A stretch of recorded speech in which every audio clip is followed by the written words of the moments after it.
Chennai D நகரில் தென்சென்னை பாஜக வேட்பாளர் தமிழிசை சவுந்தரராஜன் வாக்கு சேகரித்து வருகிறார். இதுகுறித்த கூடுதல் விவரங்களோடு இணைகிறார் எமது செய்தியாளர் வெங்கட்ரமணன்.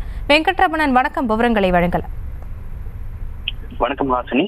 தென்சென்னை பாஜக வேட்பாளர் தமிழிசை சவுந்தரராஜன் தற்பொழுது டி நகர் பகுதியில் தீவிர வாக்கு சேகரிப்பு பணியில் ஈடுபட்டு வராங்க.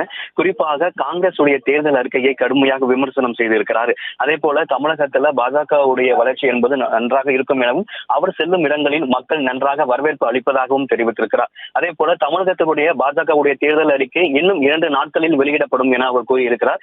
குறிப்பாக சென்னையில மின்சார பேருந்துகள் இல்லாமல் இருப்பதாகவும், அதே போல தென்சென்னை பொறுத்த வரைக்கும் மழைநீர் தேங்காதவாறு பல்வேறு திட்டங்களை தனது தேர்தல் அறிக்கையில் அவர் குறிப்பிட்டதாக கூறியிருக்கிறார். தமிழக தேர்தல் அறிக்கை இன்னும் 2 நாட்களில் வெளியிடப்படும் என அவர் கூறியிருக்கிறார். அதே போல தான் வெற்றி பெற்றால் தென்சென்னையில் இருக்கக்கூடிய அனைத்து மக்களும் எம்பியாக நினைக்கும் அளவிற்கு தான் தென்சென்னையில் பணியாற்றுவேன் என அவர் கூறியிருக்கிறார். ஹாசினி, விவரங்களுக்கு நன்றி வெங்கட்ரமணன்.